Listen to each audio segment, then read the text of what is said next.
الحمدللہ رب العالمین والصلاة والسلام علی سید الانبیاء والمرسلین اما بعد فاعوذ باللہ من الشیطان الرجیم بسم اللہ الرحمن الرحیم۔ اللہ تبارک و تعالیٰ کا یہ بڑا فضل و کرم ہے کہ تدبر قرآن پروگرام میں پورے قرآن کا ترجمہ اور تفسیر آپ نے ملاحظہ فرمائی، اور اس کے بعد اب یہ دوسرا پروگرام الفرقان کے نام سے کرنے کی سعادت بھی ہمیں حاصل ہو رہی ہے۔ اس پروگرام میں گویا کہ آج یہ جو پہلا پروگرام ہے یہ اس الفرقان پروگرام کا تعارفی پروگرام قرار دیا جائے تو بیجا نہیں ہوگا۔ الفرقان پروگرام میں بھی انشاءاللہ تفسیر بیان کی جائے گی، لیکن تفسیر میں احادیث کریمہ کو بھی صراحتاً ذکر کیا جائے گا، اور یہ ٹاپک وائز تفسیر ہوگی، یعنی ہم ہر پروگرام کا ایک باقاعدہ موضوع مقرر کریں گے اور پھر قرآن عظیم اس ٹاپک کے بارے میں، اس موضوع کے بارے میں کیا فرما رہا ہے انشاءاللہ بالتفصیل عرض کیا جائے گا۔ ہم نے پورے قرآن کے مضامین کو جو خصوصی طور پر تعلیمی لحاظ سے توجہ کے طالب ہیں اور ہم ان سے اکتساب فیض حاصل کرنے کے بعد اپنی آخرت کی بہتری کا زبردست سامان کر سکتے ہیں، ہم نے انہیں چند ٹاپکس میں پہلے مین ٹاپکس بنائے ہیں، اس کو تقسیم کیا، اور پھر ہر موضوع کے تحت چند موضوعات ہیں۔ مثال کے طور پر قرآن عظیم سب سے پہلے ہمارے عقائد کی اصلاح فرماتا ہے کہ کون سے عقیدے ایسے ہیں کہ جن کو قائم رکھ کر یا ان عقیدوں پر قائم رہتے ہوئے انسان اللہ تبارک و تعالی کو راضی کر سکتا ہے اور آخرت کی فلاح و بقا اور آخرت کی فلاح و کامرانی اس کا مقدر بن سکتی ہے۔ لہذا ایک ہم نے ٹاپک مین رکھا ہے عقائد کا۔ اس کے بعد دوسرا ہے عبادات۔ اس میں تمام جو اللہ تبارک و تعالی نے عبادات ہم پہ فرض یا واجب قرار دی ہیں ان پر جو مشتمل آیات کریمہ ہیں جن سے اس عبادت کا فرض یا وجوب ثابت ہوتا ہے، وہ تمام انشاءاللہ عبادات کا تذکرہ بالتفصیل ہوگا۔ تیسرا پھر معاملات ہیں۔ آپس کے معاملات مختلف اقسام کے ہوتے ہیں، مثلا نکاح بھی ایک آپس کا معاملہ ہے، طلاق ہے، خلا ہے، ایلا ہے، زہار ہے، اسی طرح خرید و فروخت ہے، سود کے معاملات ہیں، قرض کے معاملات ہیں، ان تمام پر بالتفصیل انشاءاللہ کلام ہوگا۔ پھر اخلاقیات کو ہم نے موضوع رکھا کہ وہ اچھی اور بری صفات، اگر اچھی صفت ہوتی ہے تو اسے حسن خلق یا حسن اخلاق سے تعبیر کرتے ہیں، بری عادتیں ہوتی ہیں تو بد اخلاقی سے ان کو تعبیر کیا جاتا ہے، تو ان تمام چیزوں کو بھی ہم لیں گے۔ اسی طرح گناہ صغیرہ و کبیرہ جو اللہ تبارک و تعالی نے قرآن عظیم میں مختلف مقامات پر بیان فرمائے، ان کی مکمل معرفت، ان کی تفصیل، ان کی ظاہری علامات، ان کے علاج کا طریقہ، ان سے بچنے اور محفوظ رہنے کا طریقہ، اگر کوئی شخص ان میں مبتلا ہے تو کس طریقے سے اپنی اصلاح کر سکتا ہے اور کس طریقے سے وہ ان گناہوں سے بچنے کی کوشش میں کامیابی حاصل کر سکتا ہے، یہ بھی انشاءاللہ بالتفصیل بیان کیا جائے گا۔ اس کے علاوہ حدود کا بھی تذکرہ ہے قرآن عظیم میں، حد و قصاص، قصاص یعنی قتل کے بدلے میں قتل، جان کے بدلے میں جان، اور اسی طرح اللہ تبارک و تعالی نے مختلف گناہوں، جرائم کی، جنایات کی مختلف سزائیں مقرر فرمائی ہیں۔ جو سزا قرآن میں بیان ہوئی اور اللہ تعالی کی طرف سے اس کو بیان کیا گیا ہو اس انداز سے کہ بندوں کو اس میں تغیر و تبدل کا اختیار نہ ہو، اسے حد سے تعبیر کیا جاتا ہے، اس کی مکمل تفصیل بیان کی جائے گی اور مختلف حدود کے بارے میں انشاءاللہ کلام ہوگا۔ اس کے بعد احکام ہوں گے۔ قرآن عظیم میں تقریباً 500 آیات ایسی ہیں جو صرف احکام سے متعلق ہیں۔ علماء کے تتبع اور جستجو کے مطابق اگرچہ بعض آیات میں اختلاف ہو سکتا ہے کہ یہ ایک آیت ہے اور بعض کہتے ہیں نہیں یہ 2 آیتیں ہیں، اس اعتبار سے اختلاف کچھ آیات کی تعداد میں ہوا، مواد بالکل ایک ہی ہے، لیکن یہ بات وہی ہے کہ جیسے ایک لمبی آیت ہے، یہاں وقفہ کرنا چاہیے نہیں کرنا چاہیے، بعضوں نے وقفہ کر کے اس کو 2 بنا دیا، بعض نے وقفہ نہیں کیا اور اس کو ایک آیت شمار کیا۔ اس اعتبار سے کم و بیش 6666 قرآن عظیم کی کل آیات کریمہ بنتی ہیں، جن میں سے 500 آیات احکام سے متعلق ہیں۔ تو انشاءاللہ عز و جل احکام بھی بیان ہوں گے، اس میں عدت کے مسائل بھی آ جائیں گے، بچے کو دودھ پلانے کے مسائل ہیں، سوگ کے مسائل ہیں، اسی طریقے سے خرید و فروخت کے مسائل علیحدہ ہم مختلف احکام کے اعتبار سے لیں گے. اسی طرح ذبیحے کے مسائل ہیں، غیر اللہ کے نام پر جانور ذبح کرنے کے بارے میں کیا چیزیں حلال ہیں، کن چیزوں کو شریعت حرام کہتی ہے جو قرآن کی روح سے حرام ہے، بالتفصیل ان کے بارے. آج کا پروگرام ہم سب سے پہلے جو ہم نے ٹاپک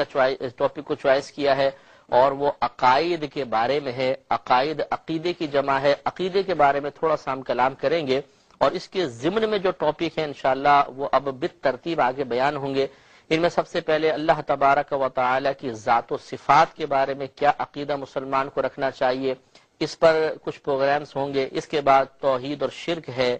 ایمان اور کفر ہے، پھر نبوت اور رسالت ہے، آسمانی کتابیں ہیں، ولی اور ولایت اور کرامت ہے، جن، فرشتے، جنت، دوزخ، تقدیر، آخرت. یہ چند ٹاپکس عقائد کے تحت آتے ہیں اور ان کے بارے میں انشاءاللہ تفصیلی پروگرام ہوں گے. ہو سکتا ہے ان میں سے ایک موضوع پر 2، 3 یا 4 پروگرام ہوں، لیکن انشاءاللہ ہم نے ان عقائد کا انتخاب کیا ہے کہ جن عقائد کا سیکھنا ہر عاقل بالغ مسلمان مرد و عورت پر بما دلائل فرض ہے. یہ فرض عین ہے بما دلیل سیکھنا، اور یہ آپ کے لیے بہت ہی، میں کہتا ہوں میرے لیے بھی بہت بڑی خوش قسمتی کی بات ہے اور ہمارے تمام دیکھنے والوں کے لیے خصوصی طور پر کہ اللہ تبارک و تعالی نے ہمیں زندگی میں کیو ٹی وی کی برکت سے ایک ہی موقع فراہم کر دیا کہ ہم اپنے فرض عقیدے، یعنی ایسے عقیدے کہ جن میں ذرا سا بگاڑ پیدا ہو جائے تو انسان کفر یا بدعت میں مبتلا ہو جائے، اور ان عقائد کی درستگی اور ان کی صحت کی بنا پر آدمی آخرت کی فلاح و کامرانی حاصل کرنے میں کامیاب ہو جائے، وہ آپ کے سامنے بالکل عام فہم انداز میں ذکر کیے جائیں گے. اس سے آپ کو اندازہ ہو گیا ہوگا کہ ہمارا پروگرام الفرقان بلا مبالغہ تدبر قرآن سے زیادہ ہمارے لیے اہم ہو سکتا ہے، اس اعتبار سے کہ اس میں پرٹیکولر موضوعات کا، ٹاپکس کا انتخاب کرنے کے بعد ان تمام امور پر خصوصی طور پر توجہ کی جائے گی کہ جن کی ایک عام مسلمان کو شدید حاجت ہوتی ہے، چاہے اس کا تعلق عقیدے اور نظریے سے ہو، چاہے اس کا تعلق ظاہری اعمال سے ہو. لہذا ان پروگرامز کو بہت ہی توجہ کے ساتھ آپ کو دیکھنا ہوگا، سننا ہوگا، سمجھنا ہوگا، اور اس کے بعد احساس ذمہ داری بیدار کرتے ہوئے دوسروں تک پہنچانے کی کوشش بھی کرنی ہوگی. چونکہ جیسے کہ بھی آپ کو بتایا کہ پہلا ہمارا ٹاپک ہے عقائد کے بارے میں، تو تھوڑے سے ہم اس کی وضاحت کرتے ہیں پہلے، اور انشاءاللہ اس کے بعد جو نیکسٹ ہمارا پروگرام ہوگا وہ اللہ تعالیٰ کی ذات و صفات کے بارے میں ہوگا اور اس کے بارے میں ہم تفصیل. عقائد جو ہے یہ عقیدے کی جمع ہے، اور عقیدے کی تعریف مختلف انداز میں کی گئی ہے. چنانچہ کتاب التعریفات میں یہ سید شریف جرجانی رحمۃ اللہ علیہ نے اس کی تعریف یوں کی ہے کہ ما یقصد فیہ نفس الاعتقاد دون العمل، کہ اعتقاد وہ شے ہے کہ جس میں، یعنی عقیدہ وہ شے ہے کہ جس میں صرف اعتقاد کا ارادہ کیا جاتا ہے، عمل کا نہیں کیا جاتا. گویا کہ ان کا کہنے کا مطلب یہ ہے کہ عقیدہ دراصل ایک خیال، ایک نظریے کا نام ہے جس پر انسان کامل یقین رکھتا ہے، اعتماد رکھتا ہے کہ یہ میرا نظریہ درست ہے، جو میں سوچ رہا ہوں، جو میں نے اپنے ذہن میں ایک نظریے کو راسخ کر لیا ہے، یہ بالکل حق ہے. تو یہ صرف ایک سوچ اور فکر سے تعلق رکھتا ہے. ذہن میں راسخ اور پختہ ہو جانے والی سوچ کا نام عقیدہ اور نظریہ ہو سکتا ہے، اس میں عمل کا کوئی دخل نہیں ہوتا. مصباح اللغات یہ بھی ایک لغت کی کتاب ہے، اس میں عقیدے کی تعریف بھی لکھی ہے کہ عقیدہ وہ شے ہے کہ جس پر پختہ یقین کیا جائے، جس کو انسان اپنا دین بنائے اور اس کا اعتقاد رکھے، یقین رکھے، اس کو عقیدہ کہتے ہیں. اور بعض کے نزدیک اور میرے نزدیک بھی یہ تعریف بہت ہی پیاری ہے کہ عقیدہ اس نظریے کا نام ہے کہ جس کا یقین رکھنے کی بنا پر آپ دین اسلام میں داخل رہیں گے یا داخل ہو جائیں گے، اور اگر آپ اس کو ترک کر دیتے ہیں، اس کا اعتقاد نہیں رکھتے، تو دین اسلام سے خارج ہو جائیں گے. تو یہ عقائد اسلام کی گویا کہ تعریف ہو گئی. ویسے تو مطلقاً عقیدے کی تعریف آپ کیوں کر سکتے ہیں کہ عقیدہ اس نظریے کا نام ہے کہ جس کو اگر آپ جس پر اعتقاد رکھیں تو کسی دین میں داخل ہو جائیں، اعتقاد نہ رکھیں تو کسی بھی دین سے آپ خارج ہو سکتے ہیں. لیکن ہم جب عقیدہ اسلام کا نام لیں گے اور پرٹیکولر اس کی تعریف کرنا چاہیں گے تو ہم یوں کہہ سکتے ہیں کہ عقیدہ اس نظریے کا نام ہے کہ جب آپ اس کا اعتقاد اور یقین رکھیں گے تو مذہب اسلام میں داخل مانے جائیں گے اور مسلمان متصور ہوں گے، اور اگر آپ اس کا عقیدہ نہیں رکھتے ہیں، اگر آپ اس کا یقین نہیں رکھتے ہیں، اس پر اعتقاد نہیں رکھتے ہیں، تو اسلام میں نہ تو داخل ہو سکتے ہیں، اور اگر اسلام میں داخل پہلے تھے اور اب یہ عقیدہ آپ نے رکھا تو آپ کو یہ عقیدہ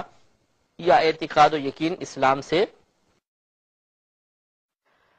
عقیدے کی بہت زیادہ اہمیت ہے۔ اگرچہ اللہ تعالیٰ کی بارگاہ میں عمل کی بھی اہمیت ہے، لیکن عقیدہ فوقیت رکھتا ہے۔ نظریات، خیالات اور انسان کے جو ذہنی یقین ہوتے ہیں، عقائد ہوتے ہیں، یہ بہت ہی زیادہ اہمیت کے حامل ہیں۔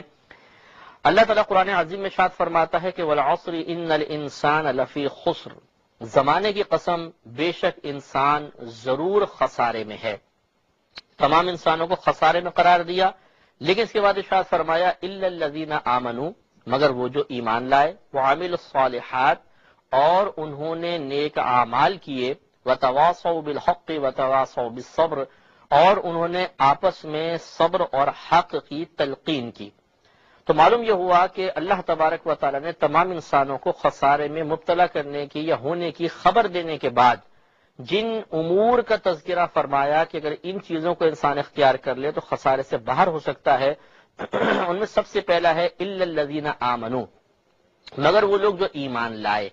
اور ایمان یہ اصل میں خاص ایک عقیدہ آدمی کا ہوتا ہے تب وہ صاحب ایمان کہلاتا ہے، اور اس کی تفصیل کفر و ایمان کے مسئلے میں انشاءاللہ ہم تفصیل سے عرض کریں گے۔ ویسے ایمان کا مطلب ہوتا ہے کہ نبی کریم صلی اللہ علیہ وسلم اپنے رب کی جانب سے جو کچھ لے کر آئے دل سے اس کی تصدیق کرنے کا نام ایمان ہے۔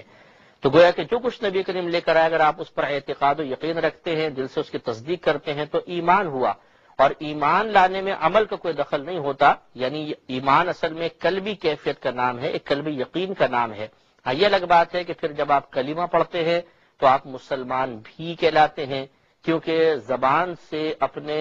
صاحب ایمان ہونے کا اقرار کرنا یہ اسلامی احکام کے جاری ہونے کے لیے شرط ہوتی ہے، ورنہ ہمیں کیسے پتہ چلے گا کوئی مسلمان ہے؟ لیکن ایمان کا تعلق فقط نظری اور دل کی تصدیق کے ساتھ ہوا، تو معلوم یہ ہوا کہ سب سے پہلے اللہ نے اعتقاد کا تذکرہ فرمایا، اس کے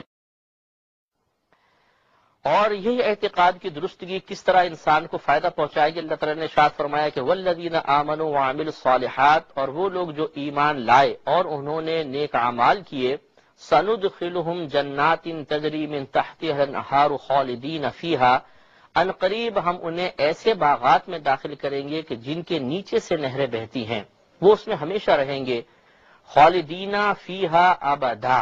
خالدین اور ابدا دونوں کو ملایا، وہ اس میں ہمیشہ ہمیشہ رہیں گے۔ وعد اللہ حقا، اللہ تبارک و تعالی کا وعدہ حق ہے، سچ ہے۔ ومن اصدق من اللہ قیلا، اور اللہ تبارک و تعالی سے بات اور قول کے اعتبار سے کون زیادہ سچا ہو سکتا ہے۔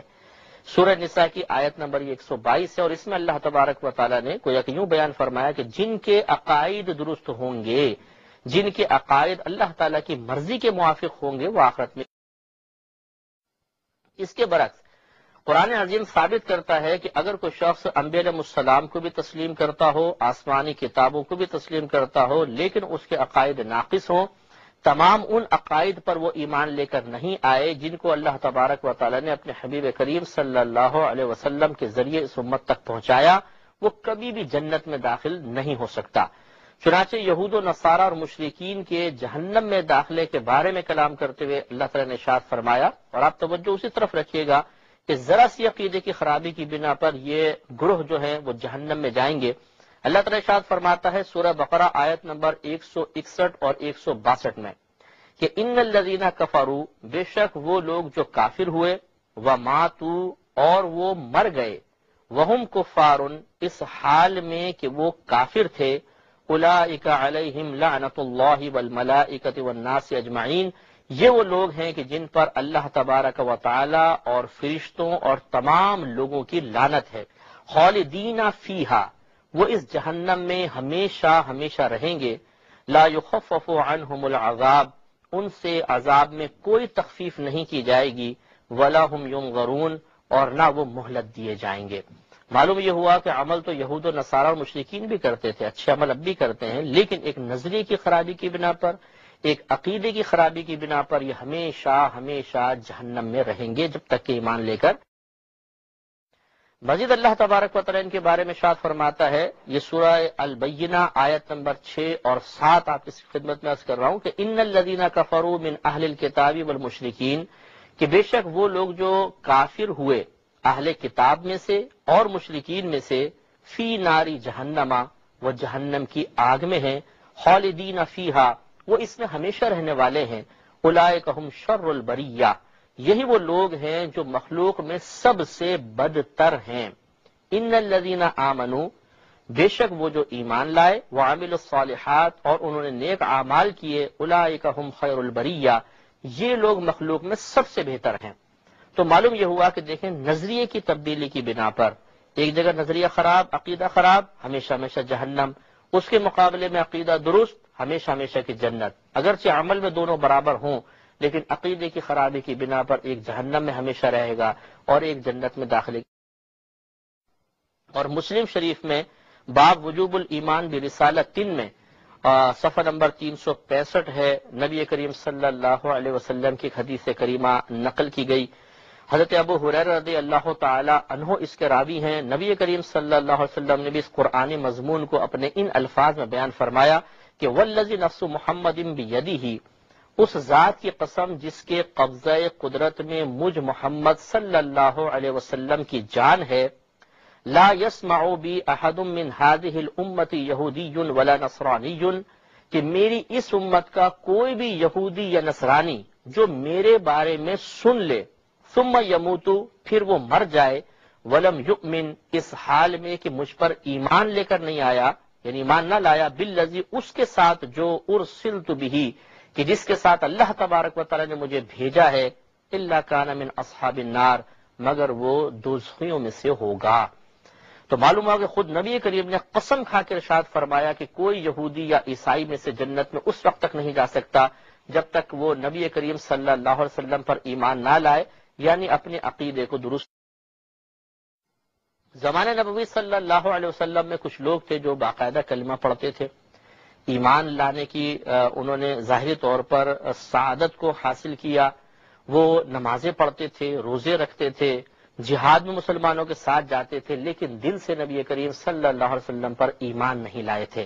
اعتقاد میں خرابی تھی، عمل بالکل وہی کرتے تھے جو مسلمان کرتے تھے، ان کو منافق اعتقادی کہا جاتا ہے۔ اور اللہ تبارک و تعالی نے ان کے عقیدے کی خرابی کی بنا پر ان کے تمام اعمال کو نظر انداز فرماتے ہوئے ان کے لیے بھی جہنم کی وعید بیان فرمائی۔ لہذا سورۃ المنافقون آیت نمبر 1 میں ارشاد فرمایا، اذا جاءک المنافقون، اے حبیب کریم صلی اللہ علیہ وسلم جب منافق آپ کی خدمت میں حاضر ہوتے ہیں، قالوا، تو یہ کہتے ہیں کہ نشہد انک لرسول اللہ، ہم گواہی دیتے ہیں کہ بے شک آپ اللہ کے رسول ہیں، واللہ یعلم انک لرسولہ، حالانکہ اور اللہ تعالیٰ خوب جانتا ہے اے حبیب کہ آپ اللہ کے رسول ہیں، واللہ یشہد، اور اللہ تبارک و تعالیٰ گواہی دیتا ہے، ان المنافقین لکاذبون، کہ بے شک منافق ضرور جھوٹ بولنے والے ہیں۔ حالانکہ زبان سے تو سچ کہہ رہے ہیں، مراد یہ ہے کہ ان کے دلوں کے اندر ابھی ایمان راسخ نہیں، دل سے نبی کریم صلی اللہ علیہ وسلم کا انکار کرتے ہیں۔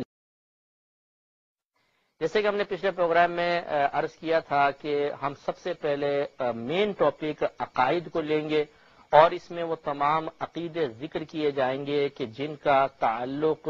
ہمارے ان عقائد سے ہے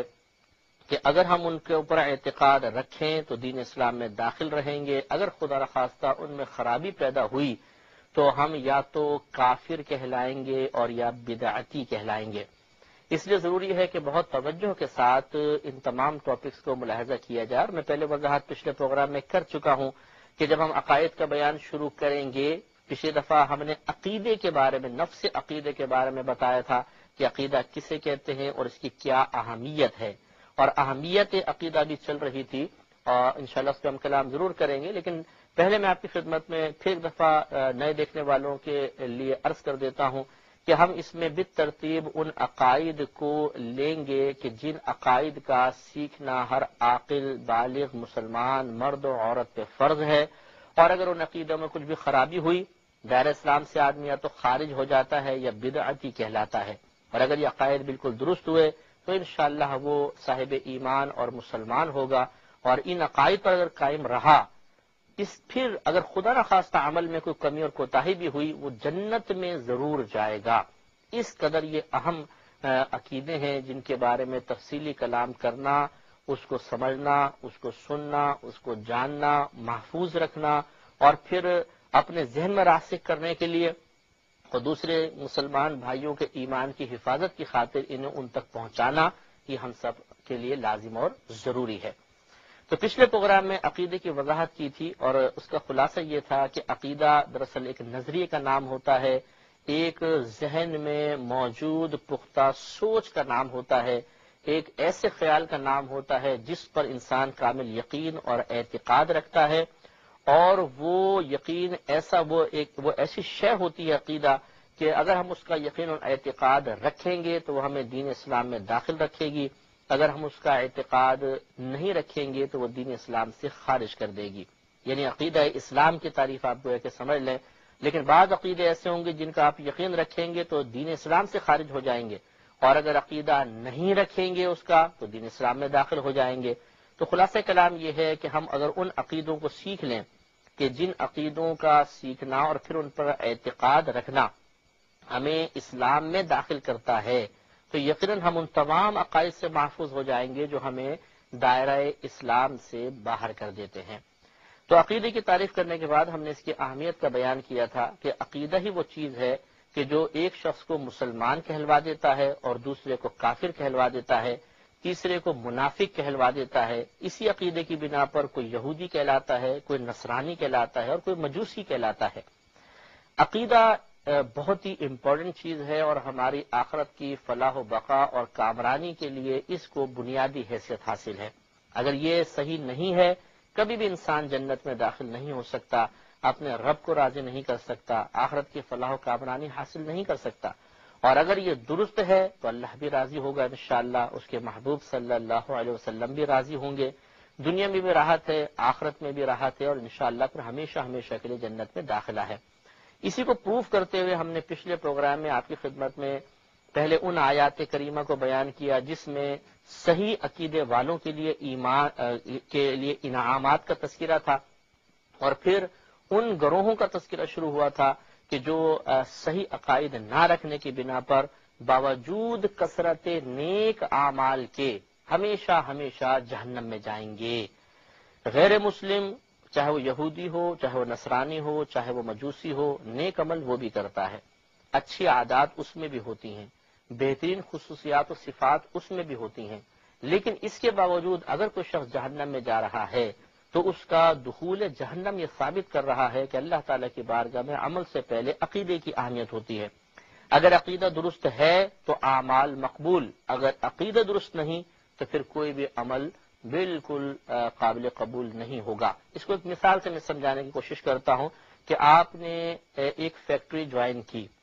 آپ کو کا تقرر ہو گیا، اپائنٹمنٹ ہو گئی، آپ وہاں کے امپلائی بن گئے، اب آپ جو بھی کام کریں گے اس کے بدلے میں آپ تنخواہ کے مستحق ہوں گے۔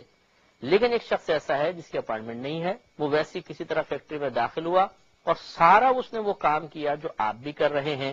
کیا ایک مہینے کے بعد وہ تنخواہ کا مستحق ہو سکتا ہے؟ تو آپ کہیں گے بالکل نہیں، اس لیے کہ اس کا تقرر افسران بالا کی جانب سے نہیں ہوا تھا۔ کام اگرچہ اس نے آپ کے جیسا کیا ہے لیکن وہ تنخواہ کا مستحق نہیں ہو سکتا۔ اسے کہا جائے گا تمہیں کس نے کہا تھا کام کرنے کے لیے، یا گویا کہ آپ یوں بھی کہہ سکتے ہیں کہ اس کام کے افسران بالا کی نگاہوں میں قابل قدر ہونے کی شرط یہ تھی کہ پہلے وہ باقاعدہ افسران بالا کی طرف سے اپائنٹمنٹ حاصل کرتا، امپلائی بنتا، اس کو فیکٹری کو جوائن کرتا، تب کہیں جا کر پھر وہ تنخواہ کا مستحق ہو سکتا تھا۔ اسی طریقے سے اللہ تبارک و تعالی نے اپنے حبیب کریم صلی اللہ علیہ وسلم کے ذریعے ہمیں سمجھا دیا کہ اگر تم اپنے نیک اعمال کی کچھ قدر و قیمت چاہتے ہو اور یہ چاہتے ہو کہ بروز قیامت اللہ تبارک و تعالی ان کا بہترین بدلہ عطا فرمائے، تو اس کے لیے سب سے پہلا کام تمہیں یہ کرنا ہوگا کہ صحیح عقیدے سیکھو۔ اس کے بعد جو بھی عمل کرو گے، یعنی صحیح عقیدے سیکھو اور اس کا اعتقاد رکھو، اس کے بعد جو بھی عمل کرو گے اس کا باقاعدہ تمہیں اجر ملے گا، گویا کہ اس کی مزدوری اور تنخواہ تمہیں دی جائے گی، سیلری باقاعدہ ملے گی، وہ جنت کی شکل میں ہوگی۔ لیکن اگر تم نے اس طرح کیا کہ عقائد کو درست نہیں کیا، اللہ تبارک و تعالیٰ اور اس کے رسول کریم صلی اللہ علیہ وسلم کے بتائے ہوئے عقائد کو نظر انداز کر دیا، انہیں حقیر سمجھ کے قابل قدر نہ جانا، تو اگر تم جتنے بھی نیک عمل کرتے رہو گے سب کے سب ضائع ہو جائیں گے۔ لہذا ہم نے پچھلے پروگرام میں آپ کو آیات بتائی تھی کہ یہود و نصارہ، مشرکین اور کفار، ان سب کے لیے اللہ تبارک و تعالیٰ نے ہمیشہ ہمیشہ جہنم کی وعیدیں بیان فرمائی، جو ثابت کرتی ہیں کہ عمل چاہے ان کے پاس کتنا ہی ہو، لیکن جب تک عقیدہ درست نہیں ہوگا یہ۔ اور آخر میں ہم پھر منافقین کے بارے میں کلام کر رہے تھے کہ نبی کریم صلی اللہ علیہ وسلم کے دور مبارکہ میں بعض لوگ ایسے تھے جو باقاعدہ زبان سے کہتے تھے کہ اے حبیب کریم، اے نبی کریم صلی اللہ علیہ وسلم، بے شک ہم تصدیق کرتے ہیں کہ آپ اللہ کے رسول ہیں۔ وہ اللہ کو واحد مانتے تھے، موحد تھے، توحید کے قائل تھے، نمازیں پڑھتے تھے، روزہ رکھتے تھے، لیکن وہ دل سے نبی کریم صلی اللہ علیہ وسلم پر ایمان نہیں لائے تھے، یعنی اعتقاد میں، یقین میں خرابی تھی۔ تو اللہ تبارک و تعالی نے انہیں منافق قرار دیا، باقاعدہ قرآن میں ان کی مذمت بیان ہوئی اور ان کے لیے بھی جہنم کی وعیدیں ذکر کی گئیں۔ معلوم یہ ہوا کہ یہود و نصارہ سے قطع نظر جو باقاعدہ ایک مسلمان کہلانے والا تھا، وہ مسلمانوں والے عمل کرتا تھا، نبی کریم صلی اللہ علیہ وسلم کا زمانہ اس نے پایا، آپ کے پاس بیٹھنے کی سعادت بھی حاصل کی، صحابہ کرام کی صحبت بھی اس کو ملی، لیکن ایک عقیدے کی خرابی کی بنا پر ہمیشہ ہمیشہ جہنم میں چلا گیا۔ تو جب زمانہ رسول میں پیدا ہونے والا ایک شخص جو مسلمان کہلایا لیکن اپنے عقیدے کی خرابی کی بنا پر ہمیشہ ہمیشہ جہنم میں جا سکتا ہے، تو سوچئے کہ اس دور میں پیدا ہونے والا ایک مسلمان اگر اپنے عقائد پر توجہ نہ کرے اور خصوصاً فرض عقیدے جن کا ذکر قرآن و حدیث میں صراحتاً کیا گیا انہیں نہ سیکھے اور ان میں بگاڑ پیدا ہو جائے، تو پھر وہ بخشش کی توقع اور تمنا کیسے کر سکتا ہے؟ چاہے لاکھوں مسلمان کہلائے، مسلمان تو منافقین زمانہ رسول بھی کہلایا کرتے تھے صلی اللہ علیہ وسلم، لیکن ان کے عقیدے کی خرابی کی بنا پر اللہ تعالیٰ نے ان کو جھوٹا بھی قرار دیا اور جہنم کی اللہ تعالیٰ نے سورۃ المنافقون آیت نمبر 1 میں منافقوں کے بارے میں فرمایا کہ اذا جاءک المنافقون، اے حبیب کریم صلی اللہ علیہ وسلم، جب یہ منافق آپ کے پاس حاضر ہوتے ہیں، قالوا، تو یہ کہتے ہیں کہ نشہد انک لرسول اللہ، بے شک ہم گواہی دیتے ہیں کہ آپ اللہ کے رسول ہیں، واللہ یعلم انک لرسولہ، بے شک اللہ تبارک و تعالی جانتا ہے کہ آپ اللہ کے رسول ہیں، واللہ یشہد ان المنافقین لکاذبون، لیکن اللہ تعالیٰ فرماتا ہے اور اللہ تعالیٰ گواہی دیتا ہے اس بات کی کہ بے شک یہ منافق ضرور جھوٹ بولنے والے ہیں۔ اب معلوم یہ ہوا زبان سے تو وہ کہہ رہے ہیں کہ آپ اللہ کے رسول، ہم گواہی دیتے ہیں، بات تو یہ سچی ہے، لیکن اللہ تبارک و تعالیٰ نے ان کے اس ظاہری قول کے، ان کے دل میں، ان کے باطن میں موجود نظریے کے مخالف ہونے کی بنا پر ان کو جھوٹا قرار دیا۔ معلوم یہ ہوا کہ ظاہر کا اعتبار نہیں ہے، اصل میں انسان کے عقیدے کا اعتبار ہے، نظریے کا اعتبار ہے، اس خیال کا اعتبار ہے جو اس کے باطن میں پوشیدہ ہے اور جس پر وہ اعتقاد رکھ کر اپنے آخرت کی تیاری کرنے کی کوشش کر رہا ہے۔ لہذا چونکہ منافقین اپنے باطن میں غلط عقیدہ رکھتے تھے تو ان کے ظاہر کا کوئی اعتبار نہیں کیا گیا، ان کے ظاہری عمل کو نظر انداز قرار دے کے انہیں جھوٹا قرار دیا گیا اور ان کے عقیدے کی خرابی۔ اللہ تعالیٰ نے ان کی مذمت بیان کرتے ہوئے آگے ارشاد فرمایا، یہ سورۃ المنافقون ہے، آیت نمبر 6 میں، سواء علیہم استغفرت لہم ام لم تستغفر لہم، اے حبیب کریم صلی اللہ علیہ وسلم، برابر ہے ان کو منافقین پر کہ آپ ان کے لیے دعائے مغفرت کریں یا دعائے مغفرت نہ کریں، لن یغفر اللہ لہم، ہرگز اللہ تبارک و تعالی ان کی بخشش نہیں فرمائے گا، یعنی جب تک یہ اپنے ان غلط عقائد پر قائم رہیں گے، اگر آپ ان کے لیے دعائیں مغفرت کریں یا نہ کریں، اللہ تعالیٰ ان کی بخشش نہیں فرمائے گا۔ ہاں توبہ کرنے تو الگ بات ہے، لیکن جب تک کہ عقیدے کی خرابی رہی، نبی کریم صلی اللہ علیہ وسلم بالفضل اگر ان کے لیے دعا کریں تب بھی ان کے عقیدے کی خرابی کی بنا پر اس دعا کا یہ فیض حاصل نہیں کر سکتے۔ ان اللہ لا یہدی القوم الفاسقین، بے شک اللہ تبارک و تعالیٰ فاسق قوم کو ہدایت عطا نہیں فرماتا۔ تو معلوم یہ ہوا کہ عقیدے کی خرابی کی بنا پر وہ لوگ نبی کریم صلی اللہ علیہ وسلم کی دعا کے فیض سے بھی محروم رہے۔ اس سے معلوم ہوتا ہے کہ عقیدے کی بارگاہ الہی میں بڑی اہم۔ اور سورہ توبہ آیت نمبر 68 اور 68ویں آیت میں اللہ تبارک و تعالی نے ان منافقین کے اخروی انجام کو واضح طور پر بیان فرمایا کہ وعد اللہ المنافقین والمنافقات والکفار، اللہ تبارک و تعالی نے منافقین مردوں، منافقات یعنی منافق عورتوں اور کفار سے وعدہ فرمایا ہے نار جہنم، جہنم کی آگ کا، کہ اپنے عقیدے کی خرابی کی بنا پر تمام تر کثیر نیک اعمال کے باوجود جہنم میں جائیں گے،